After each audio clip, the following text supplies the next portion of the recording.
Howdy folks, D. Wayne here, Cross Creek Outdoors. Coming to you this morning from the woods here, just behind the house. Actually, you can see right here, this berm behind me, that's the pond levee. And also, see a ladder there. That's an old ladder going up to an old deer stand of mine. About dilapidated. Need to rebuild it though. I've killed a few deer back here. Don't hunt back here much anymore, but need to. Matter of fact, saw some fresh tracks coming in this morning. So anyway, back here enjoying a beautiful morning. Got a hot cup of coffee. I tell you what, it's been hot here in South Arkansas. Hot and muggy. So, but kind of nice this morning, but it's gonna get there because it's heating up quick. But anyway, what I want to show you this morning, one of my favorite line of knives, brand would be Schrade and the Old Timer line. And I grew up with an Old Timer in my pocket, which most of us as a kid at some point in time probably had an Old Timer, whether it was the 94 OT Trapper or the 8 OT Stockman. But I want to talk about the Stockman line this morning, and really just one particular knife in that line.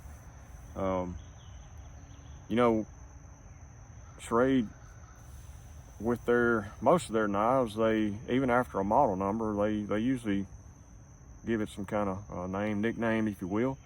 And so, starting with, I just want to show these lines real quick, and I'm not going to go into but just one of these knives. And but this is the small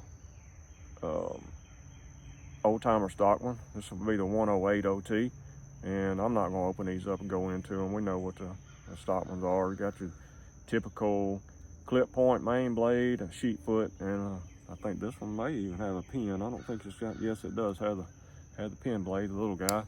And this is what Old Timer calls the Junior. This is 2 3/4 inches closed. Just a little bitty fifth pocket knife, if you will. And the next one in their line will be the 34 OT. This one is 3 5/16 closed. And I think this is where they get over to the spay blade instead of the pin. So that's a really good mid-sized Stockman there, and they call this the middleman. So we're getting up to one of my very favorite Old Timer Stockman, the 8 OT, the senior. Yep, this is 3 7/8. And this is I will show you this one because this is a fine example of an 8 OT right here. And this actually came out of a pawn shop, Banks Pawn in Camden, Arkansas. So look at that. And this is carbon steel. So you can see, got a little coffee on the blade. Yep. But that is probably one, if not my favorite Old Timer Stockman. Now, the one I'm going to show you next is definitely top on my list, and that would be the 858 Lumberjack. Now, this is a beast right here. But you know, thinking about the Lumberjack, we usually think of some big brute guy, Paul Bunyan, the brawny paper towel guy, just a big,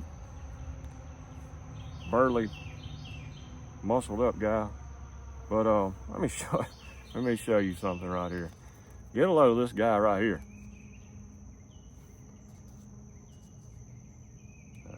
He's far from it, ain't he? Matter of fact, you put me and him side by side, we're probably about the same size. He ain't big as nothing. Now, I'm 6'1", roughly 160 pounds. But this ain't your brawny paper towel guy right here, I guarantee you. But I'll tell you what, you can see what he's got in his hand there, a double bit axe. This is where men were men. Swing that axe all day long, he ain't big as nothing. But, and this just happens to be my great-grandfather. Yep. So, but just to show you what kind of work they did, look at that. Look at the size of them mules. Now, if I can hold this still, where y'all can get a good look at it. The fella up on the wagon there, he looks to be a little bigger. He was probably the loader. But anyway, I just thought I'd throw that in there right quick. I think that picture right there is just cooler than creek water to me. And put on, add in that that's my great-grandfather. Yeah, it's certainly cool. But I'll tell you the truth, that's when men knew how to work. But now getting back to this guy right here, the Lumberjack, he fits the bill. He's a big one. So, and this is the specs on this is 4 7/8 closed. Look at the size of that clip point. Long nail nick. Got rounded bolsters here. One thread. Get it opened up this way. I can.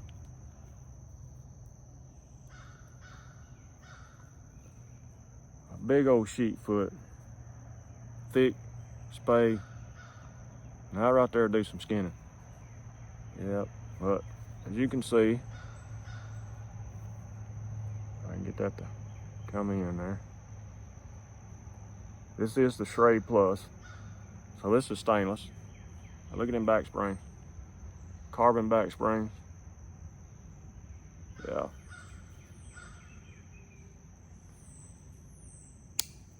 Awesome snap. Just a brute of a knife. A brute of a Stockman. A handful. Now I know my buddy HT, this is probably his very favorite OT right here. Yep. The 858 Lumberjack. Now, you take this big knife and stick it in this guy's pocket, he probably walk sideways. Nah, he too tough for that, ain't he? But anyway, yeah, just a big old Stockman. Saw cut Delrin, and I'm gonna tell you, I love this Delrin. The newer old timer knives, the China made ones, they just don't do Delrin like they did when they made these here in the US. I mean, it's the same saw cut. These colors are a little lighter, but this is the real deal right here. Yep. So the old timer 858 Lumberjack. If you ain't got one of these, it took me a while to find one this good. So if you ain't got one, get out there and see if you can find one. Because I'll tell you what, this is a great addition to a collection, and it's a workhorse when you need it, I guarantee you. So as I was thinking last night and this morning, kind of what I wanted to do a video on, and that Lumberjack, and I was thinking, you know, about this guy here, when he was logging, cutting lumber. You know what? He had an awesome job. He had an awesome job. He got to spend every day in the woods. Now he worked. He had to work, no doubt. But he got to spend every day in God's creation. Peace and quiet.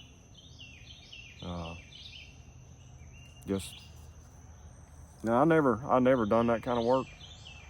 I did get the opportunity to work in the woods for a while when I worked offshore on an offshore drilling rig. On my days off, I'd work with my uncle. He had a couple of dozers, and we would go behind them guys, those loggers, cleaning up log sets and cutting fire lanes and stuff, and just being in those woods all day long, never seeing another person. Sometimes we will be a couple of miles from any kind of road. You know, we'd shut the dozer down, pull out a coffee bottle or a can of Viennas, and sit there and look across a hardwood bottom. It's just amazing. Just the beauty of God's creation, and be able to enjoy it. And so I was thinking about that, and I thought about, some people may not see God's beauty in a hardwood bottom or the woods like I do. Maybe it's the skyline of a towering buildings, and in the sunset, or the sun going down on a beach across the water. And I have to tell you, being I worked 7 years in the Gulf of America, I saw it, and it's beautiful. Sun going down, nothing like a full moon coming up over that water, and that moonlight glistening off that water. It's just beautiful. And that, to me, that is proof that there is a God, and just how majestic that God is. His beauty. And you think about God's creation and the beauty of his creation, and just how majestic that is. Just think of how majestic the splendor and majesty of God himself. How beautiful that is. And I want to read some scripture from Psalms. Psalms 104. Let me find my place here. And this is verse 1 through 5. Psalms 104, 1 through 5. And the psalmist here is describing the majesty of God and his splendor. And I'm sure there's other places in the Bible that probably would describe God's majesty a little better than this. But when I saw this, I liked it, and I liked what he had to say. So I'm going to read that to you. And this is Psalm 104, 1 through 5. Bless the Lord, O my soul. O Lord my God, thou art very great.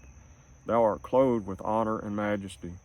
Thou coverest thyself with a light as with a garment, who stretches out the heavens like a curtain, who layeth the beams of his chamber in the waters, who maketh the clouds of his chariots, who walketh upon the wings of the wind, who maketh the angels' spirit his ministers a flaming fire, who laid the foundations of the earth, that it should not be removed forever. Now, that's a pretty good description of God's majesty. And, as majestic as God is, he deserves our reverence. And we should reverence God. He's our creator, our provider. I mean, he gave us, look at this, just the size of these trees just right here behind me. And there's no virgin timber here left in the South to amount to anything. And, but still, it's just beautiful. I mean, God's creation is beautiful. And so we owe him that reverence. And not to mention everything he does for us, including his son, who he gave to die for our sins. And, in Psalms 68, as my wife lets her dogs out, I'm sure y'all can probably hear them. In Psalm 68, and this is verse 8, and this just tells how majestic God is and how his creation reverences his majesty. Psalm 68 and 8. The earth shook, the heavens also dropped at the presence of God. Even Sinai itself was moved at the presence of God, the God of Israel. At God's presence, the earth shook, The heavens opened with rain, and even the mountains moved in God's presence. If that's not majestic, if that's not reverence toward God, man. So I made a few notes here of what we could do as His children to reverence God. And first of all, recognize just who He is and His holiness. And everything that we have, all the blessings we receive, are from God. Thank Him for those blessings. Give Him thanks where He's due thanks, which is every day. Every morning when you get out of bed, you got something to thank God for. Obeying His commandments. Developing a deeper relationship through prayer and studying of His Word. That's what God desires from us, is a relationship. He created us, all of this, us, for His enjoyment. We owe Him that. We owe Him that reverence and majesty, to reverence Him. And also, treating others with love and kindness, just like He treats us. And sharing the gospel with others, which is our call. If you're a born-again Christian, you have a call on your life to share the gospel. So, whenever you see something today that you think, man, that's beautiful, think of God and His majesty, and give Him reverence. Thank Him for it. And if you need a place to find that beauty, take you a walk in these woods. It's peaceful. You hear the crows, birds. And I thought maybe I'd even get to show you this little rabbit we got raising here on the edge of the yard. I just saw him, but he's vanished into the brush. But anyway, till we see you again, maybe in these old woods, maybe on the pond, Cross Creek Outdoors, God bless y'all.